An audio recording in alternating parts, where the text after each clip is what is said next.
paz do Senhor Jesus. Por favor, abra sua Bíblia. Jó.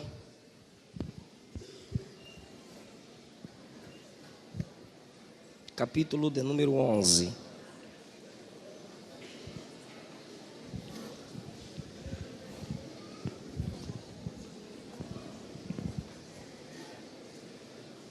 Obrigado. Jó, capítulo de número 11.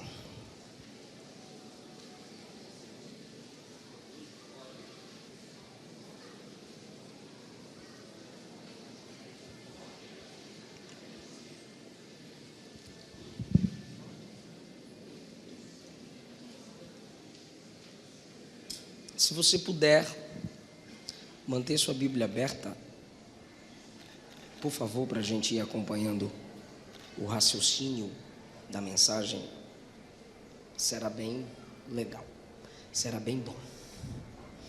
Capítulo de número 11, versículo 4 apenas.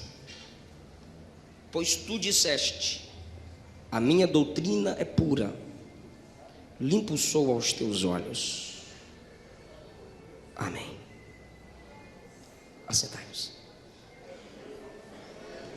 Eu quero pegar emprestado aí.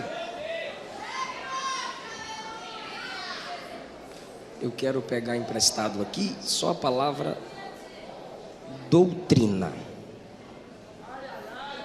Como é bom estar de volta para cultuar a Deus com vocês.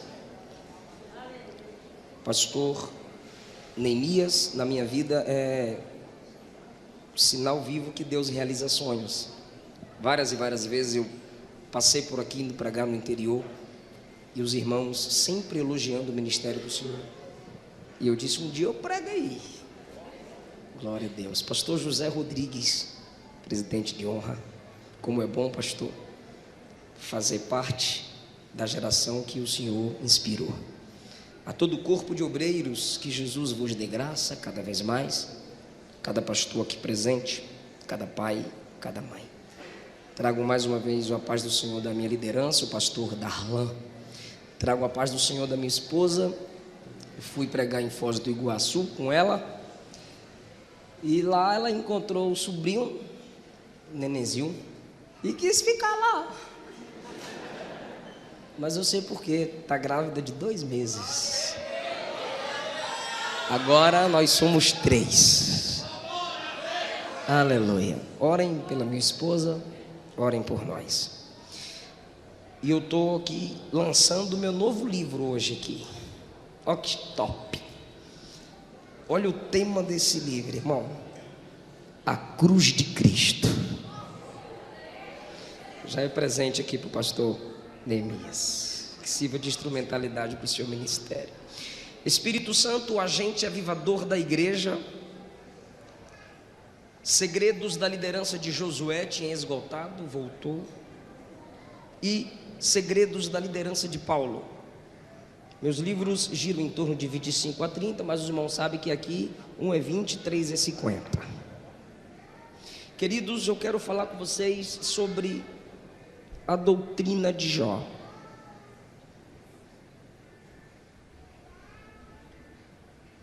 Nós, assembleanos,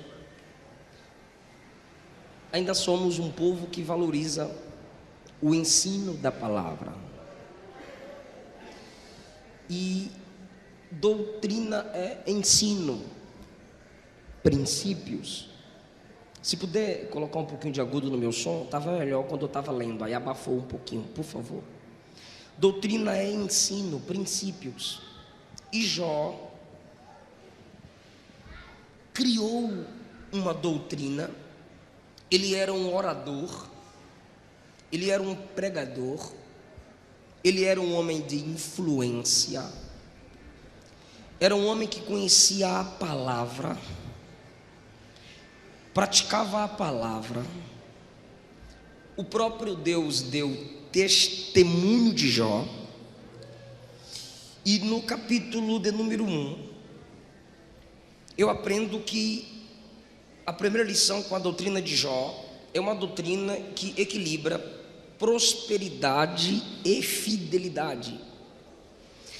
Essa palavra assusta alguns crentes, porque o Brasil se acostumou com a doutrina franciscana, de que quanto mais pobre você for, mais virtude você tem, e quanto mais rico você for, menos confiança você merece, e isso não é bíblico. A maioria dos estudiosos dizem que Jó é um livro que surgiu antes mesmo do Gênesis. Sendo assim, não seria em vão o primeiro livro da Bíblia começar nos apresentando um homem próspero, um homem rico. Mas a doutrina de Jó equilibrava prosperidade e fidelidade. O versículo 1 diz que ele era um homem e ele era sincero, reto, temente e se desviava do mal. Aqui, todo crente tem que ser um desviado do mal. Nasceram-lhe 7 filhos, 3 filhas, 7.000 ovelhas, 3.000 camelos, 500 juntas, não era 500 bois, eram 500 juntas de bois, 500 jumentas, não é jumento, jumentata, jumento é lerdo, não dá muito dinheiro não, jumenta era algo caro, era um animal caro, muito mais veloz que o jumentinho. Por isso que quando o filho da mulher de Sunem morre, ela põe o menino sobre a cama do profeta e manda o rapaz pegar uma jumenta, porque ela estava com pressa. Se fosse o jumentinho não daria conta de chegar não. E ele era o maior de todos os homens do Oriente, o mais rico, o mais respeitado. Ele era rico, ele era próspero, mas olha o equilíbrio. O próprio Deus disse: ele é sincero. Não há ninguém na terra semelhante a ele. É Deus dando testemunho do homem. Sincero, reto, me teme e se desvia do mal. Isso é Deus falando de Jó para um amigo? Te elogiar para amigo é fácil. Deus chega e elogia Jó para o inimigo, coisa que Jesus não teve coragem de fazer com Pedro, o Senhor fez com Jó. O diabo disse assim: eu quero testar ele, eu quero provar ele, eu quero pegar ele. Deus disse: vai. Quando o diabo disse: eu quero pegar Pedro, provar Pedro, Jesus disse: pai, eu confio não. Eu tenho que rogar muito e tenho que avisar ele aqui. E Jó não teve nenhum aviso, porque ele era sincero. Sua prática era desviar-se do mal, santidade era normal para ele. Por isso Deus não lhe dá nenhum aviso. Perguntaram a John Wesley: o que você desejará estar fazendo quando Jesus voltar? John Wesley disse: o que eu faço todo dia. Eu espero ele todo dia. Se ele for voltar hoje, é um dia comum. Estou orando, lendo Bíblia e vivendo em santidade. Assim era Jó. Não precisou de um aviso prévio. Esse camarada era rico e próspero. Paulo exorta que os ricos vigiem, e os que querem ficar ricos também tomem cuidado. Nem Jesus, nem as cartas paulinas abominam a riqueza, mas ensinam o caminho da riqueza, o caminho da prosperidade. Jesus tinha o ministério de prosperidade, é claro que tinha. Ele tinha conhecimento, ele tinha profissão. Tem gente que quer prosperar, mas não quer trabalhar. Jesus tinha uma profissão, Jesus tinha conhecimento, honrava os pais e, acima de tudo, honrava o pai. Como é que não prospera? Onde eu quero chegar é que Jó, com essa doutrina que equilibra prosperidade e fidelidade, e muita gente rejeita. Eu lembro que Jesus falou, assusta não, Jesus falou mais sobre dinheiro do que sobre quase todos os assuntos. Há na Bíblia 500 versículos sobre oração, quase 500 sobre fé, 2084 sobre dinheiro, 500 sobre posse. Quase metade das parábolas de Jesus era sobre riquezas e prosperidade. Onde estiver o seu tesouro, ali estará seu coração. Então por que Jesus não veio falando de coração, mas veio falando de tesouro? Ele veio falando de tesouro para encontrar teu coração, porque onde tiver o tesouro, teu coração. Então ele vem ensinar ao homem a administrar. O próprio Jesus disse só uma pincelada aqui que eu vou voltar para Jó. O próprio Jesus disse: quem é o homem que vai construir uma torre sem primeiro se sentar para ver o custo e fazer as anotações? O que Jesus está dizendo é: ninguém faz algo grande sem pensar, sem anotar, sem ver a despesa. Aí tem crente que não se controla, ganha 1.000, quer gastar 2.000, a irmã vai no shopping, parece uma centopeia, sai de lá com 10 caixas de sapato e depois quer fazer campanha de prosperidade. Aí está errado. Anda comprando, não paga. Eclesiastes 5 diz que tem gente que o seu trabalho é tão ruim, ele é bom no que faz, mas ele não é bom para cumprir o prazo do serviço. Esse tipo de gente empobrecerá. Provérbio diz: aquele que é diligente no seu trabalho prosperará, o preguiçoso estará na miséria. Então não adianta você isolar textos e querer fazer campanha de prosperidade. Jó prosperava, mas era fiel. Tem gente fazendo campanha de prosperidade, mas não quer largar o pecado, não quer largar a mentira. Quando você largar o pecado, o adultério, a prostituição e vir para Jesus, corre o risco de você perder tudo que tem, porque a sua conquista foi debaixo de engano e de mentira. A verdadeira prosperidade é mais do que ter, é primeiro ser mais para Deus, para o próximo, para a igreja, para a família.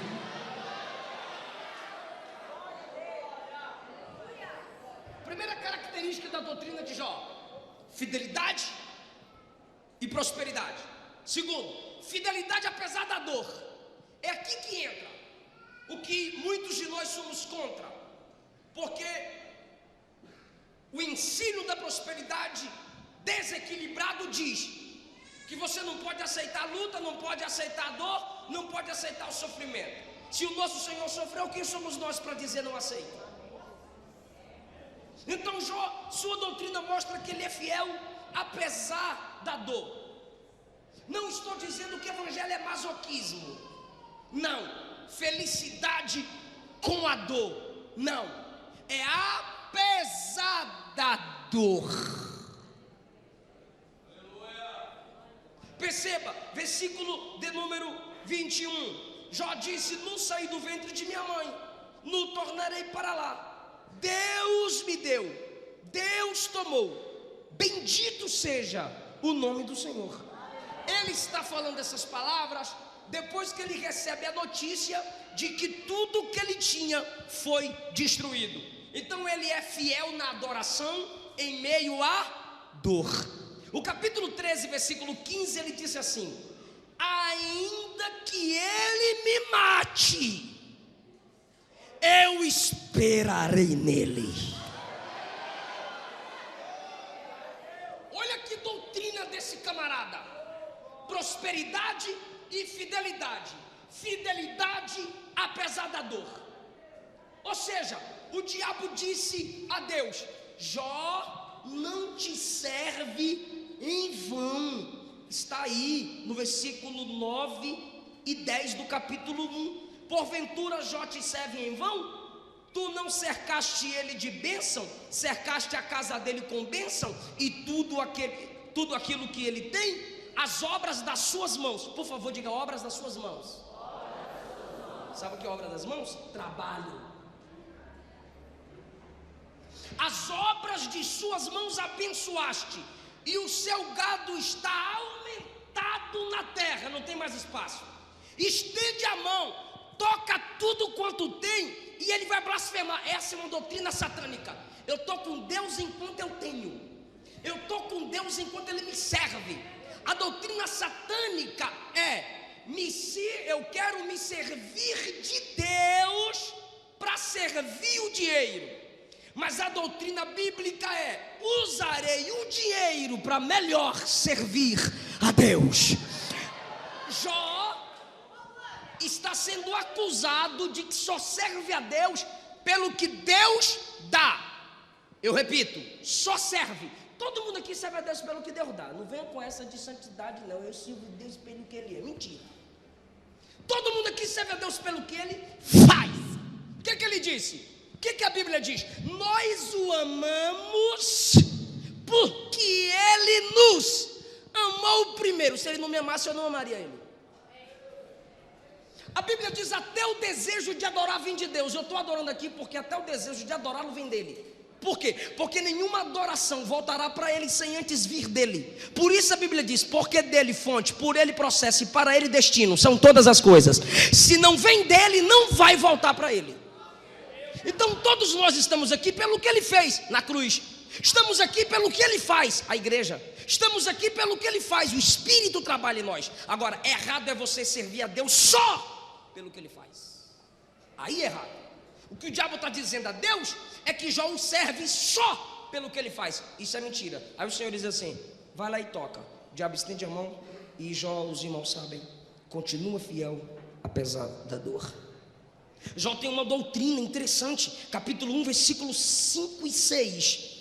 Sucedia, pois, que no decorrer dos dias dos banquetes dos seus filhos, Jó o santificava e se levantava de madrugada e oferecia holocaustos segundo o número de todos eles, porque dizia Jó: porventura pecaram meus filhos e blasfemaram de Deus no seu coração. Irmão, olha a preocupação desse homem, dos filhos pecarem contra Deus no coração.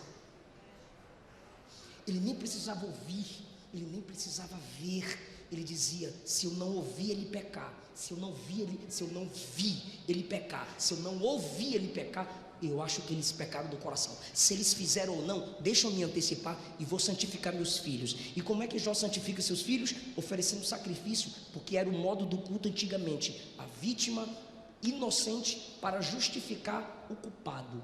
Jó entrega um sacrifício intercedendo pelos seus filhos. Que doutrina é essa? A doutrina da intercessão. Ana orava por Samuel antes mesmo que ele nascesse. Jairo é um pai que está de joelho no meio da rua intercedendo pela filha.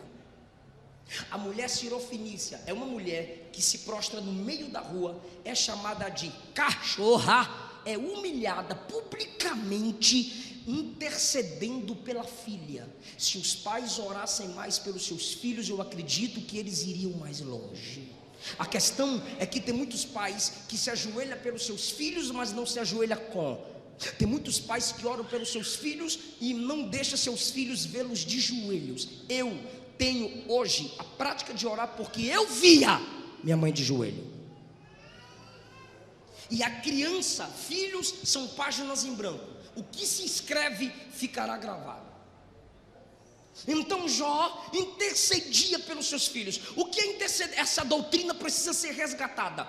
A minha sogra, antes de levar qualquer filho ao médico, minha esposa testemunha até hoje, antes de levar qualquer filho ao médico, ela primeiro orava. O marido levava, mas ela dizia: deixa eu orar primeiro. Chegava lá, estava tudo bem. Temos que resgatar essa prática. Minha mãe me colocava para orar pelos meus irmãos quando estava doente em casa. O que é isso? Colocar os filhos no altar. Está preparado para dar glória a Deus? Arão, Joquebede colocou o filho no cesto. Noé colocou na arca. Davi colocou no trono. Abraão colocou no altar. Jó se colocava no altar pelos seus filhos. Ele tinha a prática da doutrina da intercessão. Ou seja, ele intercedia pelos seus filhos, entregando sacrifício a Deus. E no capítulo 42, se você começar a ler a partir do capítulo 4, os amigos de Jó detonam Jó. Aí no último capítulo, Deus manda os amigos de Jó trazerem bezerro para Jó oferecer um sacrifício e orar por eles. Aí o texto conclui: e Deus virou o cativeiro de Jó, 42:10, enquanto orava por seus amigos. A intercessão do camarada fez diferença no início do livro e no final do livro. Precisamos voltar à prática da intercessão, de orar uns pelos outros.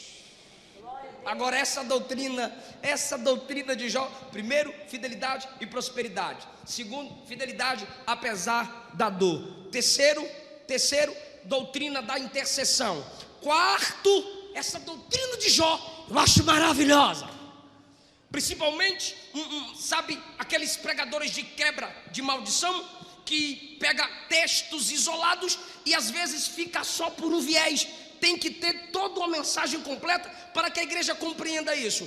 É que a doutrina de Jó é a seguinte: eu não afirmo que o diabo está no controle da minha angústia.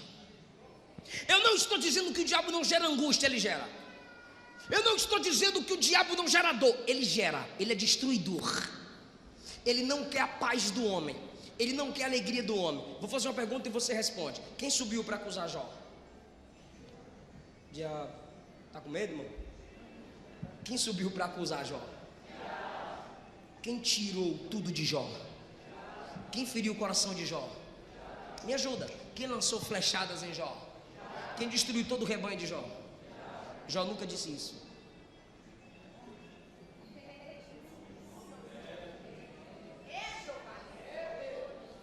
Tu sabes que o diabo é tão maligno que, se ele te humilha, é um tipo de guerreiro. Quem já assistiu filme épico sabe disso. Venceu alguém, que se grite na história: fulano venceu ciclano. Diga na história que fui eu que te destruí. Por isso que o diabo gosta de deixar sua marca, para que todos reconheçam que foi ele. Por isso que os satanistas têm suas marcas, seus emblemas, as religiões ocultas, para que se saiba que foi o diabo. Aí você vai para a Bíblia. Isso aqui, como são muitos, eu tive que anotar. Ele não dá o controle da sua vida nem do seu sofrimento para Satanás. Olha o que ele diz no capítulo 1, versículo 21. Eu já disse e releio: no saí do ventre, no tornarei para lá. Quem me deu foi o Senhor. Quem me tomou? Alguém diria Satanás. Jó não, quem tomou também foi o Senhor. Bendito seja o nome do Senhor.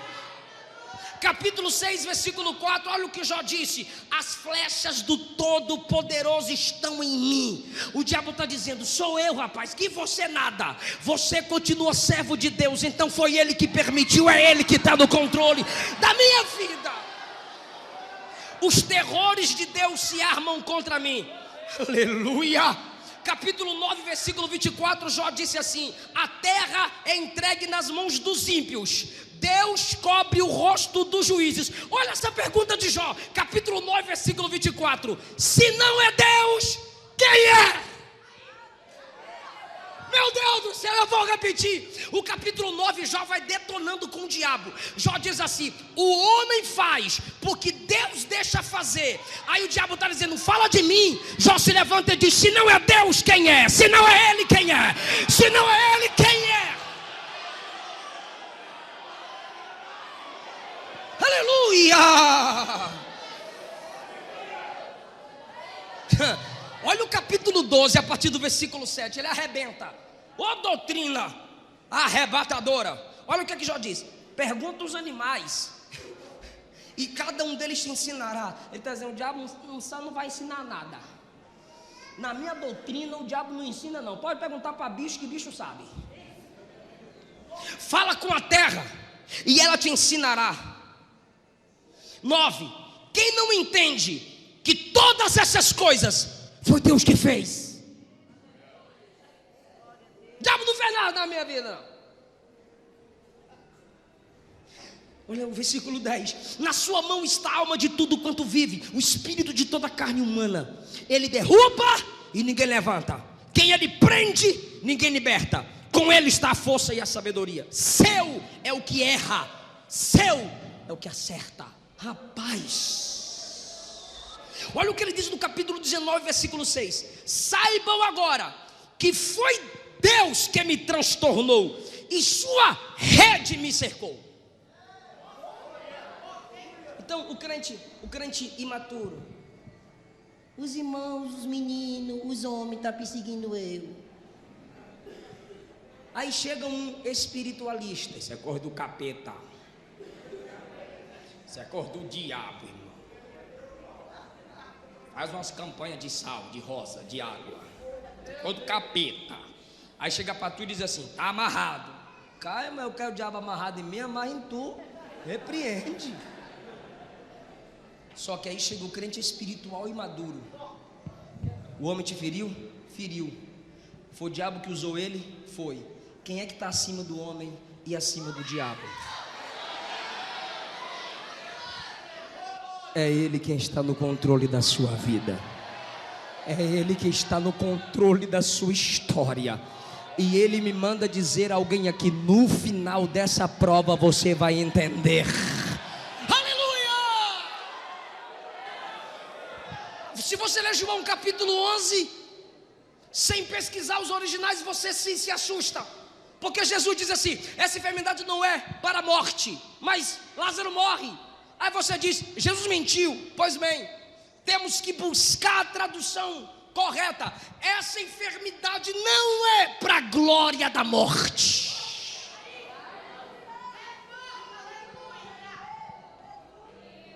Pode até matar Lázaro, mas ela não será glorificada na morte de Lázaro. Eu serei glorificado pela morte de Lázaro. Você quer Deus, né, irmão?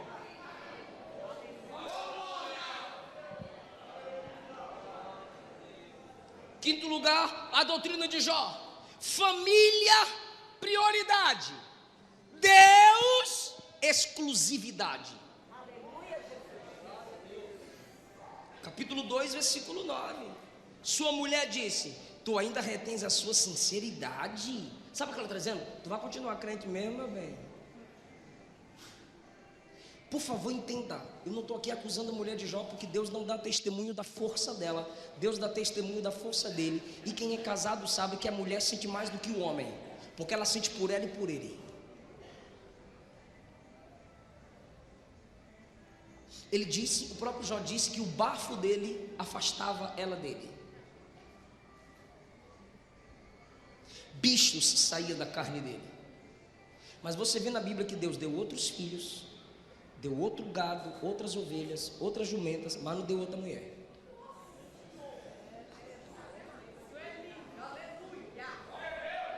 Meu Deus.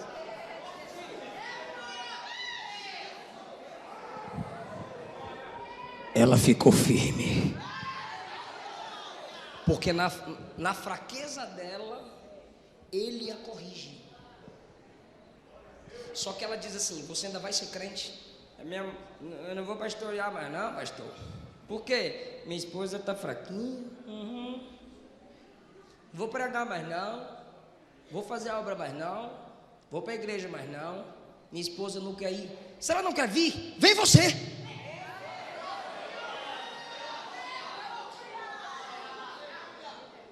Se ele não quer, queira tu.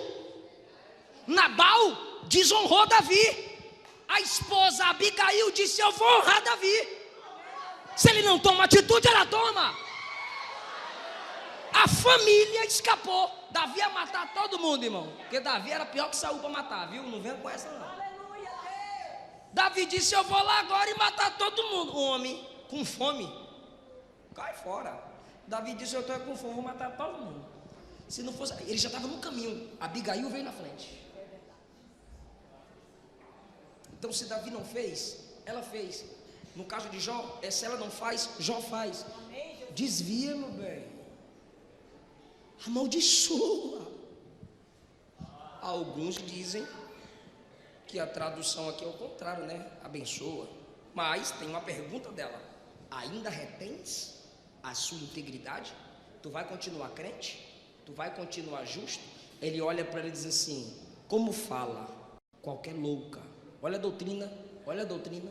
Ele não chama ela de louca, porque a doutrina de Cristo é que se eu te chamo de louco, de tolo, eu sou réu. E a doutrina de Jó, eu só estou pregando para vocês, porque essas doutrinas aqui se coadunam com a doutrina de Cristo. Qualquer doutrina que qualquer pessoa vier pregar, que não se encaixa com a doutrina de Cristo, é maldição. Por isso que quando eu comecei com a prosperidade, eu fui lá para Cristo. Quando eu falei do sofrimento, fomos para Cristo, porque Ele sofreu.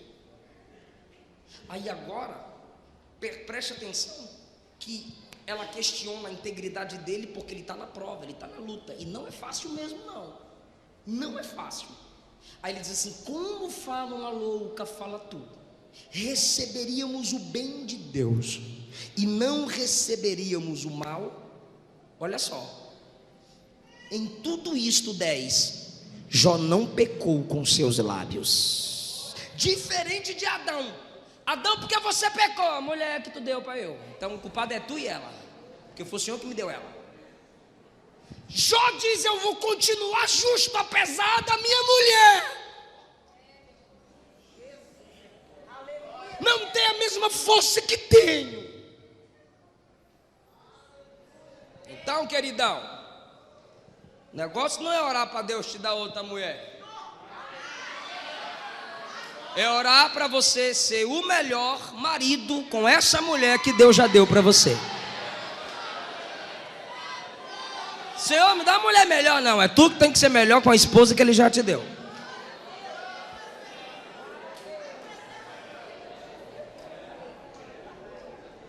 Família é prioridade.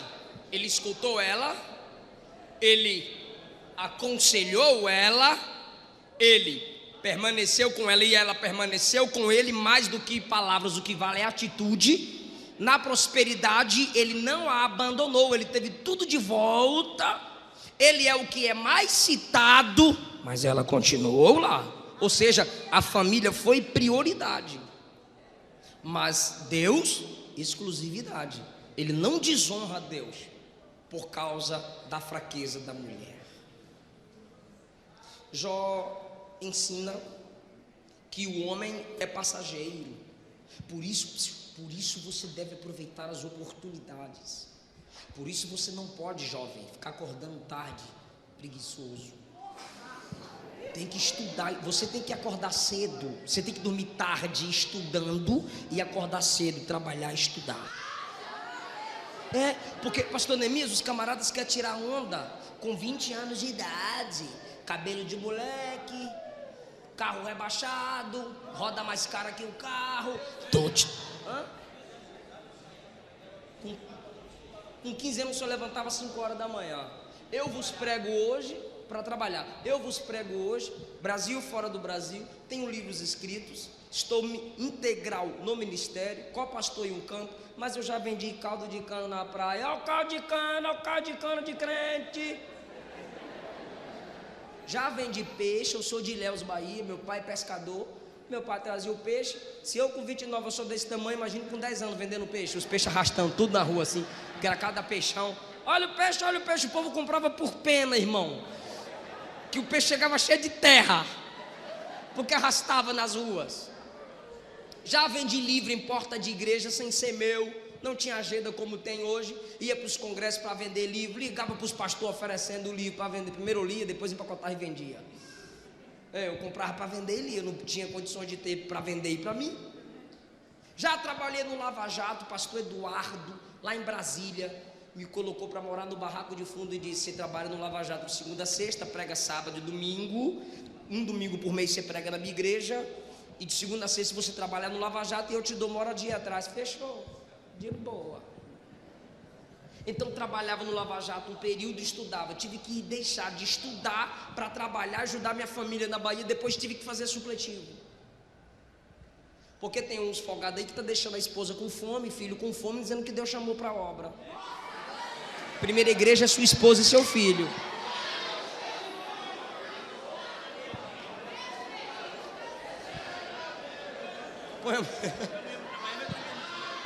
Aí põe a mulher para trabalhar e vai dormir de dia. Aí memoriza uma mensagem, prega a mensagem repetida o ano todo: respeite a noiva do Cordeiro.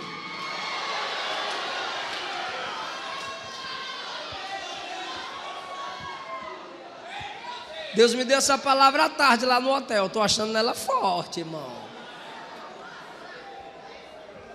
Ou seja, o homem é passageiro. Aproveite a oportunidade que você tem para estudar, para crescer na vida. Seja inteligente. Capítulo 7, versículo 1. Porventura não tem homem guerra sobre a terra? Guerra. Não é fácil, a vida é guerra. Camarada mandou um WhatsApp para mim: pastor, eu descobri que ser crente é muito difícil. Eu disse: boa descoberta. Ele disse: como assim? Eu disse: tu descobriu que muita gente não descobre. O que, pastor? Que ser crente é difícil.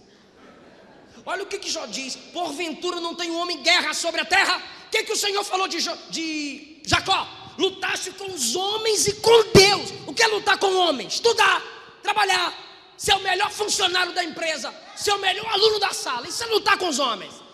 Olha, eu vendi 1.000, vou vender 2.000, vou superar tu. Olha, eu tirei 8, eu vou tirar 10, eu vou competir com tu. Lutar com os homens e com Deus e prevalecer. O que é lutar com Deus? Fazer teologia, ler a Bíblia, pregar, jejuar, evangelizar. Isso é lutar com Deus. Porventura não tem um homem guerra sobre a terra? Seus dias são como os dias do assalariado, ou seja, a pressa para receber. Como o servo que suspira pela sombra, como o assalariado que espera pela paga, os meus dias são mais velozes do que a lançadeira do tecelão. A minha vida, versículo 7, é como o vento. Ou seja, aproveite as oportunidades, não durma no culto. Ouça a mensagem. Irmão, eu lá na Bahia, eu ia de bicicleta para a escola. Quando eu pregava assim, ganhava umas ofertas, meu pai me dava uma bicicleta. Aí eu pedia para alguém pedalar para mim, que era 1 hora até chegar na escola. Eu morava no bairro Nossa Senhora da Vitória, né? Deles, Senhora da Vitória, deles. Aí, até chegar na escola, 40 minutos, 1 hora de bicicleta. Aí eu oferecia: tá perto, me leva. Aí eu sentava no quadro e eu ia lendo Bíblia. No intervalo, eu ia ler Bíblia, não ia chupar picolé, nem ficar conversando com as meninas. Eu não estou me gloriando, é Deus que não me permite esquecer de onde vi. Porque você só pode chegar onde alguém chegou se você decidir andar pelos caminhos que ele andou. Então, querido, é assim, já que a vida é breve. Aí eu olho para mim e vejo: meu Deus do céu, janeiro já tenho 30, minha esposa já está grávida. A vida é breve. Meu pai mandou um áudio para mim hoje: meu filho, eu estava aqui chorando. Falei: foi o que, pai? Lembrando eu te levando para pregar nas roças, subindo morro, descendo morro, e você nos meus ombros, botar na cabeça, o violão na minha cabeça para tocar.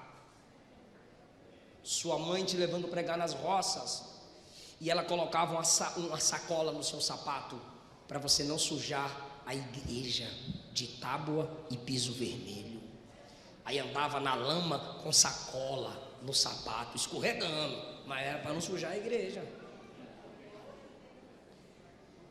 Então a oportunidade que eu tinha, eu aproveitei.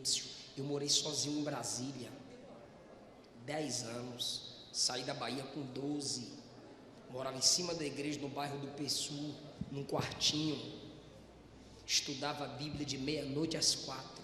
Solteiro, a fazer o quê? Não tinha celular, não tinha internet. Lê Bíblia, meu irmão, sem agenda. Não ficava dizendo agendas abertas, não, abre a Bíblia, fecha a agenda. Aí ficava lendo Bíblia de meia-noite às 4, dormia até meio-dia, ia estudar.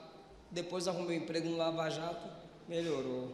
Ou seja, aproveitar as oportunidades, porque a vida é breve. Capítulo 9, versículo 25: meus dias são mais velozes do que um correio.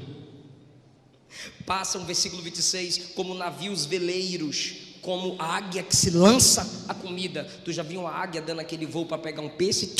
Sobe de vez. Ele está ensinando sobre a brevidade da vida. O capítulo 14, versículo 1: o homem nascido da mulher é de poucos dias e farto de inquietação. Capítulo 7, versículo 11, ele ensina uma outra doutrina. Capítulo 7, versículo 11, ele diz assim: Por isso não reprimirei a minha boca, falarei na angústia do meu espírito, queixar-me-ei na amargura da minha alma. Sabe o que ele está dizendo? Está angustiado?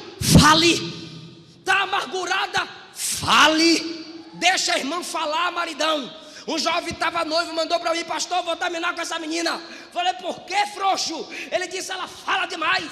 Quando ela está angustiada, ela chora, ela grita, ela quer conversar. Eu falei: então casa com macho.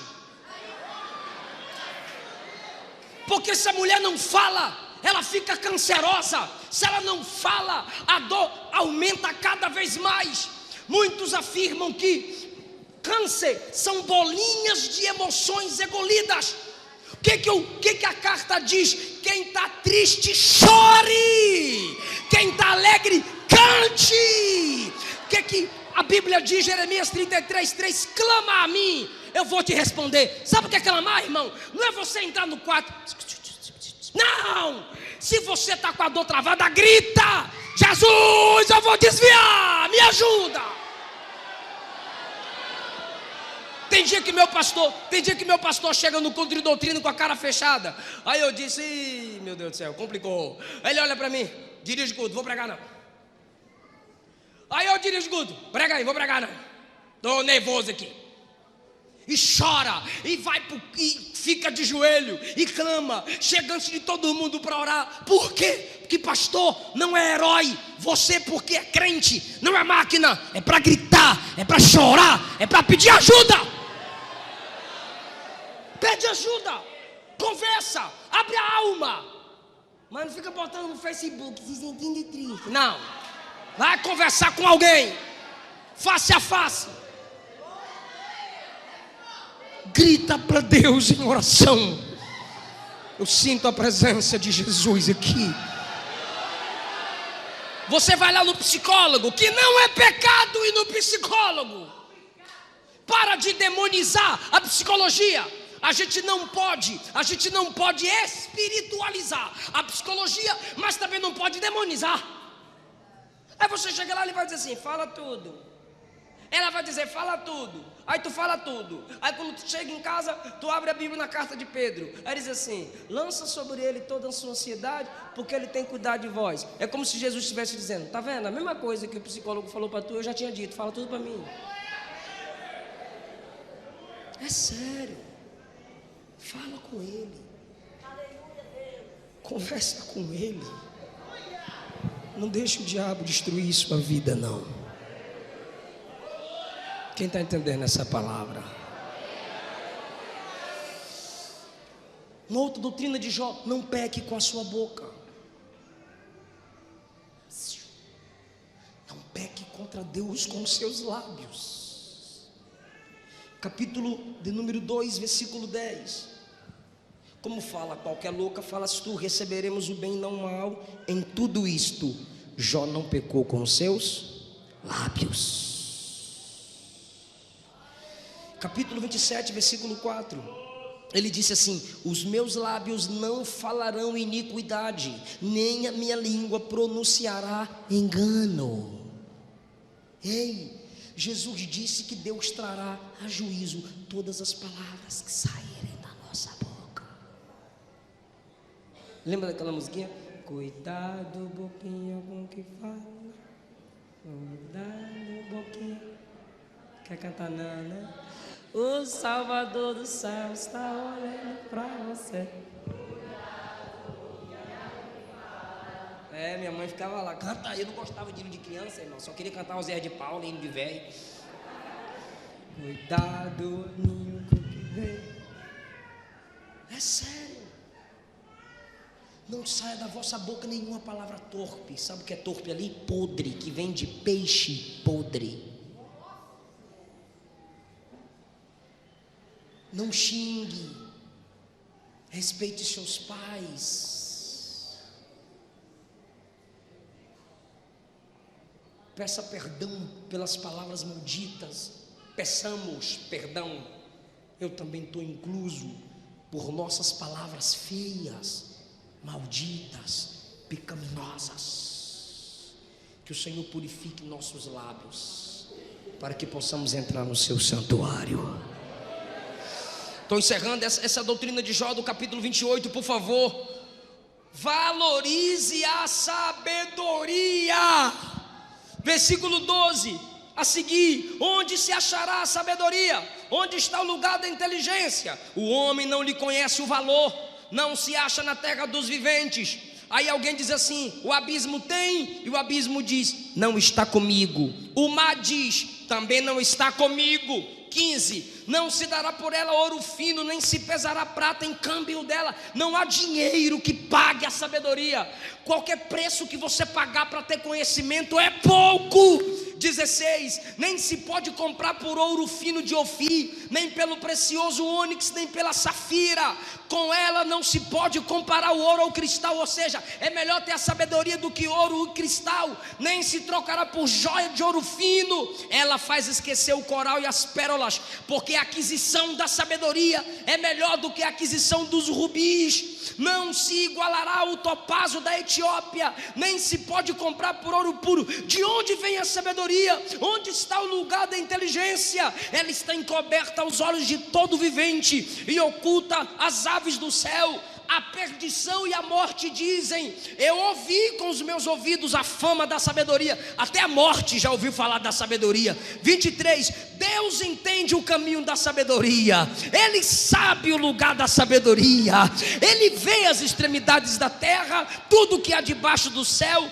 Ele deu peso ao vento, ele tomou a medida das águas. Quando ele prescreveu uma lei para a chuva, caminho para o relâmpago dos trovões, ele viu a sabedoria, ele estabeleceu a sabedoria, ele esquadrinhou a sabedoria. Mas ele disse ao homem: eis que o temor do Senhor é a sabedoria, se apartar do mal é a inteligência. Valorize a sabedoria, valorize a maturidade. Ouça os mais velhos, respeite quem já viveu o seu futuro. Não passe um dia sem ler a Bíblia, não passe um mês sem ler o livro.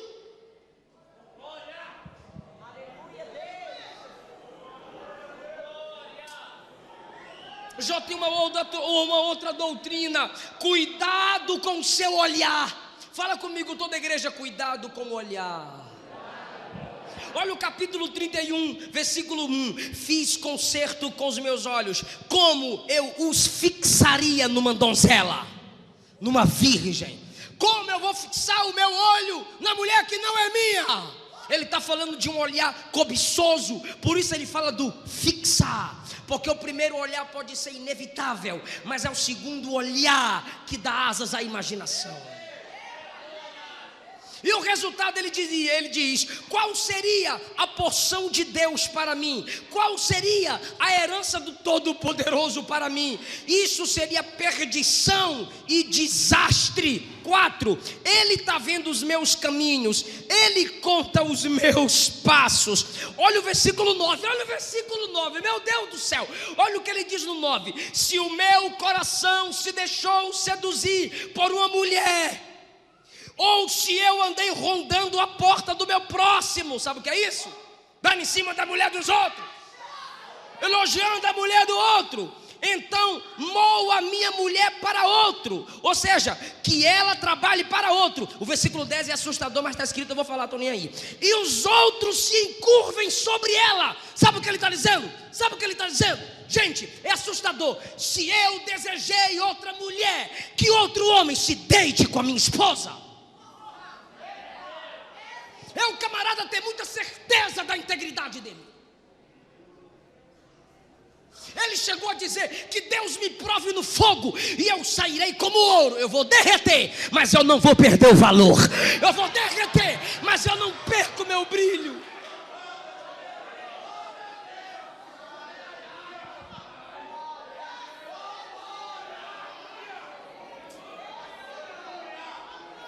Meu filho, quer parar de masturbar? Pega esse computador, tira do quarto, coloca na sala, para todo mundo ver o que é que tu está vendo. É sério, é guerra. Sai desse grupo imoral. Se afasta dessa menina que critica a sua virgindade, essa filha do cão. Sai da roda do escarnecedor. Tu é virgem? Miga. Esse negócio de miga, parece que vejo a serpente assim.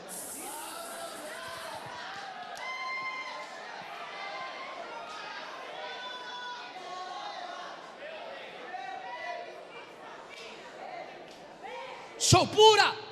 Minha virgindade é resultado de uma mente pura. O reino do céu é semelhante a 5 virgens prudentes. Jesus nasceu no ventre de uma virgem. Eu só vou me encontrar na cama com aquele que me encontrei no altar. Eu vou valorizar a santidade.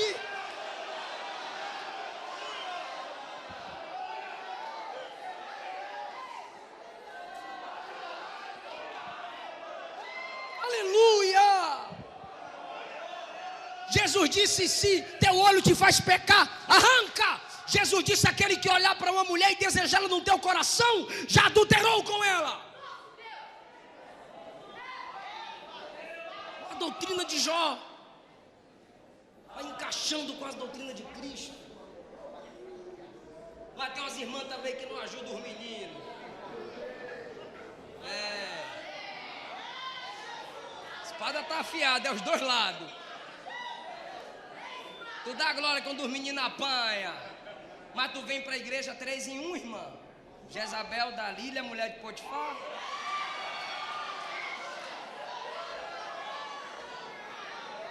E tem uns que vem mostrando os peitos. Quer amamentar? Vai engravidar, vai casar.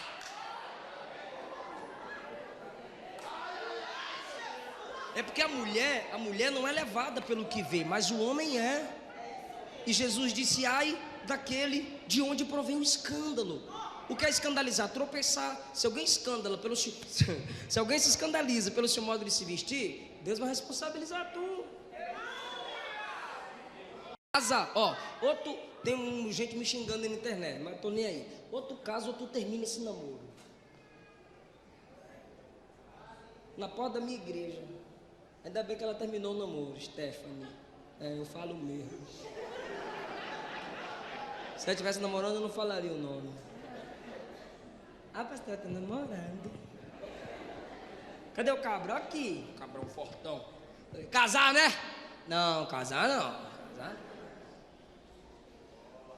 Eu disse: eu não ouvi. Eu falei pra Luana. Eu falei: não ouvi direito, amor. Amor. Eu falei: casar, né? Não, casar não. Eu olhei pra cara dela e falei: bestalhada. O cara fala na sua cara que com você ele não casa. Parabéns. Valor que o cabra te dá. Rei nada. Ele não te valoriza como mulher. Aí eu olhei para ele e falei assim: tu tá se envolvendo com a mulher de outro cara. Como assim, pastor? Ele já pensou em traição? Que o pecador sempre quer esconder o pecado dele culpando o outro. Você está se envolvendo com a mulher de outro cara. Como assim? Eu falei: você disse que não casa com ela vai achar um macho de verdade que vai casar com ela.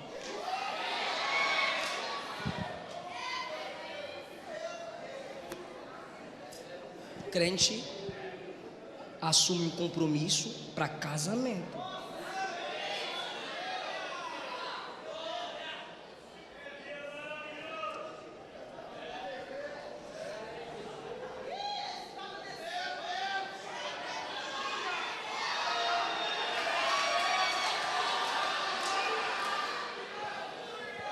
Eva viu o fruto, desejou, porque fixou o olhar.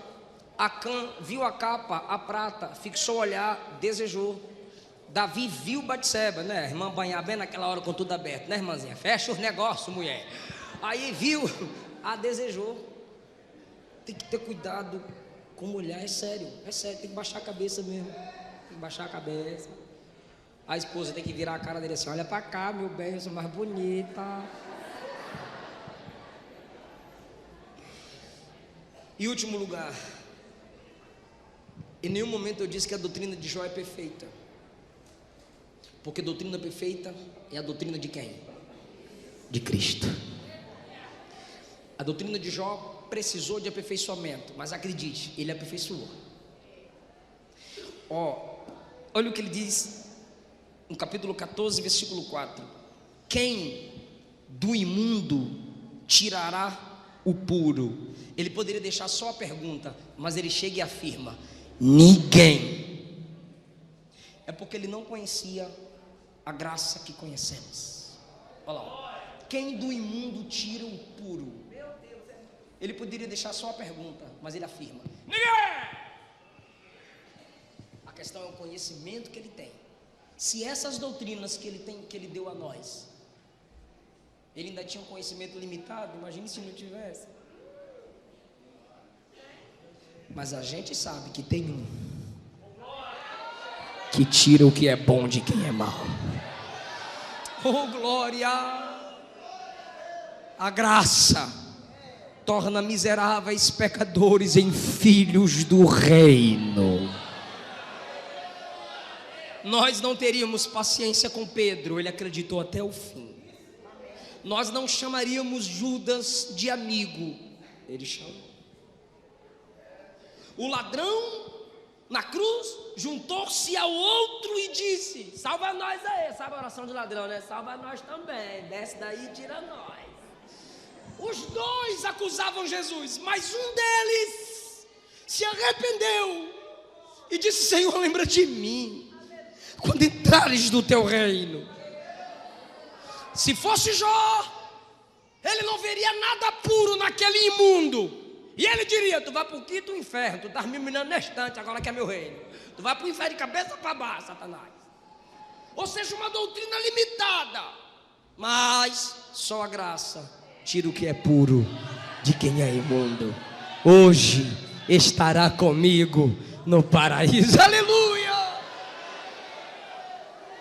Todo mundo olhava para Zaqueu e dizia: pecador, pecador, pecador. Ele parou, ele conversou, ele foi na casa de Zaqueu e disse: hoje veio salvação nessa casa, ele é filho de Abraão. Olha só, irmão, Ananias falou que é de Saulo. Senhor, ele é mau, ele persegue, ele prende homem, ele prende mulher. Senhor, ele arrasta as mulheres. O cabra é muito mau para arrastar a mulher. Quando Ananias cala a boca, Jesus disse: para mim ele é um vaso escolhido.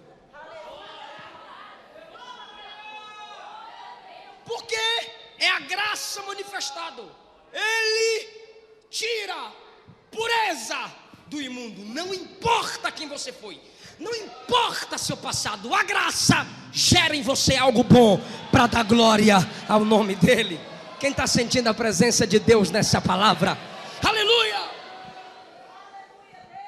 Agora, olha o que ele diz no capítulo 7, versículo 9. Capítulo 7, versículo 9. Coloca aí, para a igreja acompanhar se possível.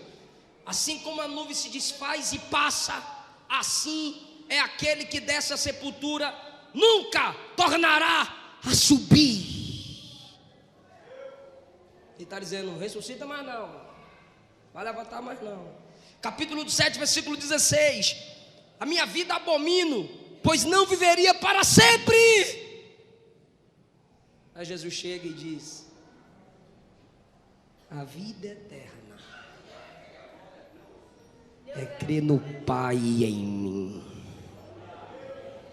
A vida do homem é breve, mas Jó começa pensando que ninguém pode ter vida eterna e que não pode levantar do túmulo. Sempre você vai ler isso no Antigo Testamento. É porque o Espírito Santo não habitava neles e eles tinham uma compreensão limitada da graça. Tudo isso mostrava a necessidade da vinda do Messias e o efeito do pecado. Olha o 14:10. 14:10. Morto o homem é consumido, rendendo o homem o espírito, onde ele está? Isso aqui é retórico, ele está dizendo: se perde, não se acha mais o espírito de que morreu. Não. O corpo volta ao pó, o espírito volta para aquele que o deu. A alma do ímpio, Hades. A alma do justo vai encontrar com seu Salvador. Penúltimo. 16:21. Ah, se alguém pudesse falar com Deus em favor do homem, como um homem fala pelo seu próximo. Ele está pensando, sabe o que ele está dizendo? Eu não tenho intercessor.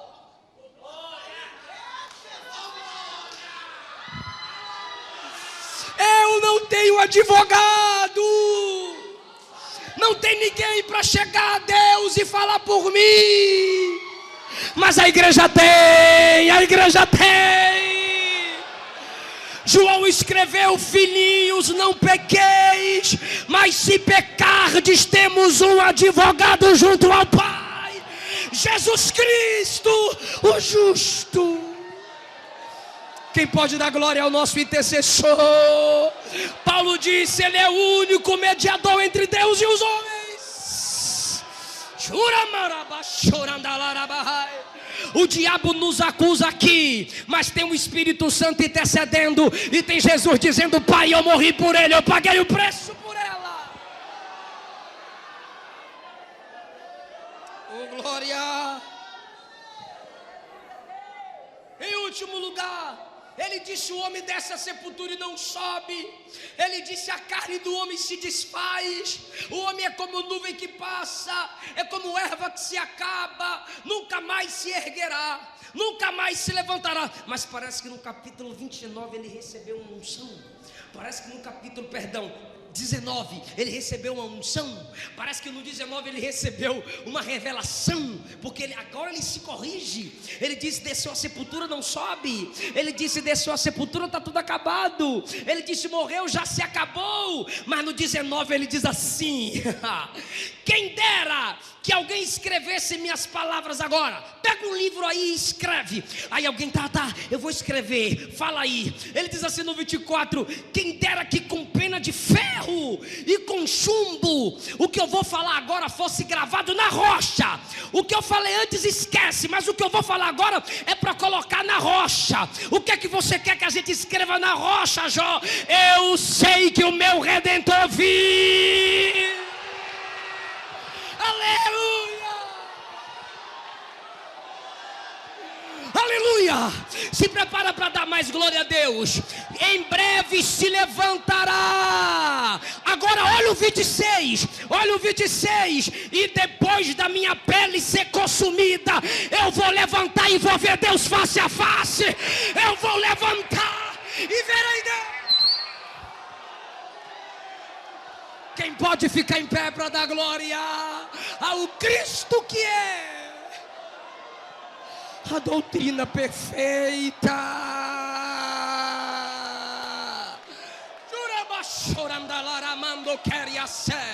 Quem tem Deus, dê glória para Deus. Quem tem aleluia, diga aleluia. Quem gosta de culto de doutrina, diga glória a Deus. A doutrina de Jó.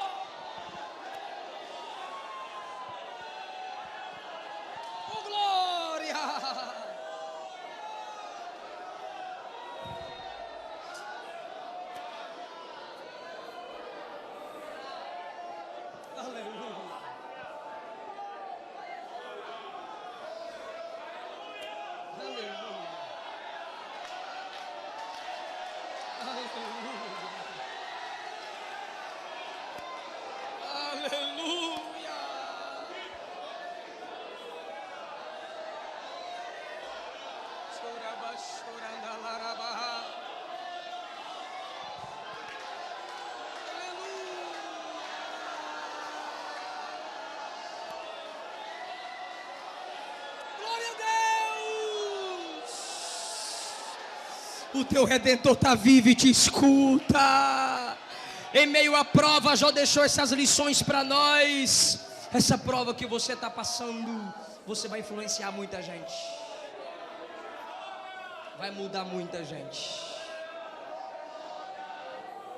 Eu quero saber se tem alguém aqui que está afastado do Evangelho, mas quer voltar para Jesus hoje.